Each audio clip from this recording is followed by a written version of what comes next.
മക്കളെ, ഈ എക്സാം അടുത്തുകൊണ്ടിരിക്കുന്ന സമയത്ത് പല ആൾക്കാരും ഭയങ്കര ടെൻഷനിലാണ്. അത്രയും കാലം നല്ല ബെസ്റ്റായിട്ട് പഠിച്ചുകൊണ്ടിരുന്നിട്ടുണ്ടായിരുന്നു. ഈ അവസാന സമയമായപ്പം ടെൻഷൻസ് കൂടി, എഴുതുന്ന അധികവും തെറ്റിപ്പോകുന്നുണ്ട്, വിചാരിച്ച മാർക്ക് കിട്ടുന്നില്ല. നിങ്ങളോട് പറയാനുള്ള ഒരൊറ്റ കാര്യം ഇതാണ്: ഈ രീതിയിൽ ചിന്തിക്കുന്നതിന് പകരേ നമ്മൾക്കൊന്ന് മാറ്റി ചിന്തിച്ചൂടെ? അതായത് ചില ആൾക്കാരുടെ ഒരു ചിന്തയാണ്, ഞാനിനി പഠിച്ചാൽ ഒന്നും ആവില്ല, ഇനി ഇത്ര ദിവസമല്ലേ ഉള്ളൂ. ഒന്ന് മാറ്റി ചിന്തിച്ച് നോക്കിയേ.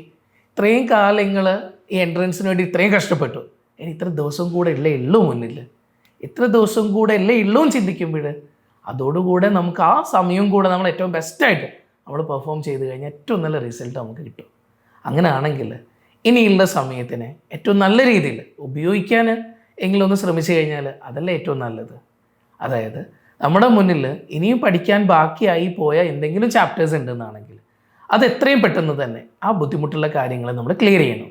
എന്നിട്ട് ഒരു പ്രോപ്പർ പ്ലാൻ ഉണ്ടാക്കിയിട്ട് ഓരോ ദിവസവും നമ്മൾ പഠിക്കുന്ന സമയം കാര്യങ്ങളൊക്കെ കണക്കൂട്ടി വെച്ചിട്ട് ഓരോ ദിവസവും ഒരു നല്ലൊരു ടൈം ടേബിളോട് കൂടെ തന്നെ ഒരു കറക്റ്റായിട്ടുള്ള ഒരു റിവിഷൻ മെത്തേഡ് ഉണ്ടാക്കി വെച്ചിട്ട് ആ മെത്തേഡും അതിൻ്റെ കൂടെ NCERT കറക്റ്റായിട്ട് NCERTയിലെ ഓരോ കാര്യങ്ങളും നന്നായിട്ട് പഠിച്ചുകൊണ്ട് നല്ല രീതിയിൽ റിവിഷൻസ് എടുക്കണം, എക്സാംസ് എഴുതണം, മോക്ക് എക്സാംസ് എഴുതിക്കൊണ്ടേയിരിക്കണം. NCERTയിലെ ഓരോ കാര്യങ്ങളും ലൈൻ ബൈ ലൈൻ നമ്മുടെ ഉള്ളിലേക്ക് കോപ്പി ചെയ്യാൻ പറ്റണം. ഓക്കെ, ഇതേ രീതിയിൽ നമ്മൾ പോയി കഴിഞ്ഞാൽ എക്സാമിന് ഭയങ്കര ഇമ്പോർട്ടൻസ് ഉണ്ട്. ഒരു എക്സാമും നമ്മളും തമ്മിലുള്ള ബന്ധം എന്താ ചോദിച്ചു കഴിഞ്ഞാൽ, നിങ്ങൾ എത്ര കാര്യങ്ങൾ, നിങ്ങൾക്ക് എത്ര കണ്ടൻറ്റ്, എത്ര അറിവുണ്ട്, എത്ര നോളജ് നിങ്ങൾക്ക് ഉണ്ടെന്നുള്ളതല്ല ഇവിടെ പരീക്ഷിക്കപ്പെടുന്നത്, നിങ്ങളുടെ സ്പീഡും കൂടെയാണ്.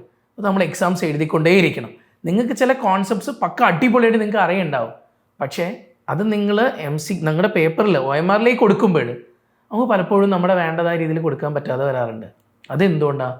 നമുക്കൊരു നല്ല പ്ലാനിങ് ഇല്ലാത്തതുകൊണ്ടാണ്. എത്രയോ തവണ നമ്മൾ റിപ്പീറ്റ് ചെയ്ത് ക്വസ്റ്റ്യൻസ് വർക്കൗട്ട് ചെയ്യാത്തതുകൊണ്ടാണ്.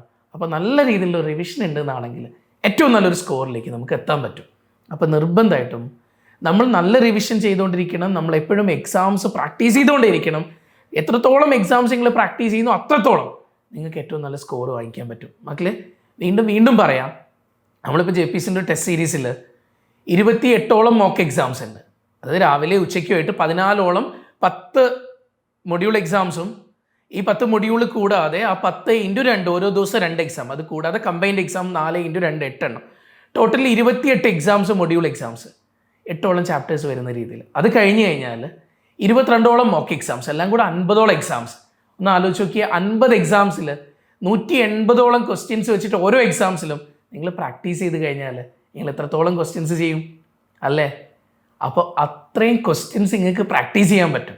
ഇത്രയും ക്വസ്റ്റ്യൻസ് നിങ്ങൾക്ക് പ്രാക്ടീസ് ചെയ്യാനുള്ള ഒരു അവസരം കൂടിയാണ് നമ്മുടെ ഈ ഒരു എൻട്രൻസ് എക്സാമിൻ്റെ ഈ സീരീസ് തന്നെ. അപ്പോൾ മക്കൾ വെറുതെ മടിച്ചിരിക്കണ്ട, ഇത്രയും പെട്ടെന്ന് തന്നെ ജോയിൻ ചെയ്യുന്ന ആൾക്കാർക്കൊക്കെ ജോയിൻ ചെയ്യാം. ഓക്കെ, ഏറ്റവും അടിപൊളി ക്വസ്റ്റ്യൻസായിട്ട് നിങ്ങളുടെ മുന്നിലേക്ക് JPC വരികയാണ്. അപ്പോൾ മക്കളെ, ധൈര്യത്തോടു കൂടെ ജോയിൻ ചെയ്തോ. എല്ലാവരും എക്സാംസ് എഴുതിക്കൊണ്ട് തന്നെ മുന്നോട്ടേക്ക് പോവാം. പല കുട്ടികളും ചെയ്യുന്ന ഏറ്റവും വലിയൊരു മണ്ടത്തരമാണ് എക്സാം ഇനി എഴുതാൻ പറ്റില്ല, എനിക്ക് കുറേ ചാപ്റ്റർ പഠിച്ചു തീർക്കാറുണ്ട്, ഒരു കാര്യം ചെയ്തിട്ട് ചാപ്റ്ററൊക്കെ പഠിച്ചു തീർക്കട്ടെ, എന്നിട്ട് എക്സാം അവസാന സമയത്ത് ഞാൻ എഴുതിക്കോളാം. മണ്ടത്തരം ചെയ്യരുത് കേട്ടോ. അങ്ങനെ ചെയ്ത് കഴിഞ്ഞാൽ നമുക്ക് ഫൈനലി നമ്മൾ എന്തായാലും ഒരു ടോപ്പ് റിസൾട്ടിൽ നമ്മൾ ഇല്ലാതെ പോകും. അതുകൊണ്ട് എക്സാമിന് നമ്മുടെ ലൈഫിൽ ഭയങ്കര ഇമ്പോർട്ടൻസ് ആണ്. നമ്മുടെ നീറ്റ് എൻട്രൻസ് എക്സാമിൽ ഏറ്റവും നല്ലൊരു സ്കോർ വാങ്ങിച്ച ഓരോ കുട്ടിക്കും പറയാനുണ്ടാവുന്നത് അവൻ്റെ അവസാനത്തെ 3 മാസത്തെ പഠനത്തിനെ കുറിച്ചാണ്. ഇപ്പോഴും നിങ്ങളുടെ മുന്നിൽ ആ സമയം നഷ്ടപ്പെട്ടു പോയിട്ടില്ല. ഈ 3 മാസം ഏറ്റവും പ്രോപ്പറായിട്ട് ഉപയോഗപ്പെടുത്തുക. അതിൽ എക്സാംസിനെ ഓരോ ദിവസങ്ങളിലും കൊണ്ടുവരാൻ നോക്കുക. നിങ്ങൾ മാക്സിമം എക്സാംസ് എഴുതുക.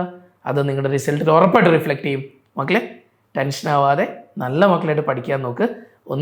നിങ്ങളൊന്ന് ആലോചിച്ച് നോക്കുക, പണ്ട് നിങ്ങൾ 10ാം ക്ലാസ് എക്സാം എഴുതിയപ്പോൾ, നിങ്ങൾ +2 എക്സാം എഴുതിയപ്പോൾ, നിങ്ങൾ ഓരോ വർഷങ്ങളിലും നിങ്ങൾ നിങ്ങളുടെ ഓരോ എക്സാംസ് എഴുതുമ്പോഴും പഠിച്ചതിനേക്കാൾ എത്രയോ ബെസ്റ്റായിട്ട് നിങ്ങൾ ഓരോ ആളുകളും പ്രിപ്പയർ ചെയ്തിട്ടുണ്ട്. ആ ഓരോ എക്സാംസിലും നിങ്ങൾക്ക് ടെൻഷനായിട്ടുണ്ടായിരുന്ന എക്സാമിന് തലേന്ന്, ഞാനൊന്നും ആയില്ലല്ലോ, ഞാൻ പഠിച്ചൊക്കെ എവിടെയെങ്കിലും ആയിട്ടുണ്ടോ, ഞാൻ എന്താക്കും എക്സാമിന്, ഈ ടെൻഷൻസൊക്കെ നിങ്ങൾക്ക് തോന്നിയിട്ടുണ്ട്. പക്ഷേ ആ എക്സാമിലൊക്കെ നിങ്ങൾ നന്നായിട്ട് പെർഫോം ചെയ്തില്ലേ? ചിലപ്പോൾ നിങ്ങളുടെ സ്കൂളിൽ തന്നെ നിങ്ങൾ ഫസ്റ്റ് ആയിട്ടില്ലേ? നിങ്ങളുടെ ക്ലാസ്സുകളിൽ നിങ്ങൾ ഫസ്റ്റ് ആയിട്ടില്ലേ? ആദ്യത്തെ ടോപ്പേഴ്സിൻ്റെ ലിസ്റ്റിൽ നിങ്ങൾ ഉണ്ടായിട്ടില്ലേ? അങ്ങനെയുള്ള നിങ്ങൾ എന്തിനാണ് ടെൻഷനാവുന്നത്? കൂളായിട്ട്. ടെൻഷൻ കൂടിക്കഴിഞ്ഞാൽ നമ്മൾ വിചാരിച്ച പോലും നമുക്ക് കൊടുക്കാൻ പറ്റാതെ വരും. ടെൻഷനൊന്നും ഇല്ലാതെ നല്ല മക്കളായിട്ട് പോയിട്ട് എക്സാം കൊടുക്കുക. ഓക്കെ, ഉറപ്പായിട്ടും ഈ 2026 മെയ് 3-ാം തീയതി അത് നിങ്ങളുടെ ദിവസം തന്നെയായിരിക്കും. നല്ല ഡോക്ടർമാരാവാൻ വേണ്ടിയിട്ട്, നിങ്ങൾക്ക് വേണ്ടിയിട്ട് എന്നും നിങ്ങളുടെ മനസ്സിൽ ഓർക്കാനുള്ള ഒരു ദിവസം തന്നെയായിരിക്കും ഈ 2026 മെയ് 3. അങ്ങനെ ആവട്ടെ. ഓക്കെ മക്കളെ.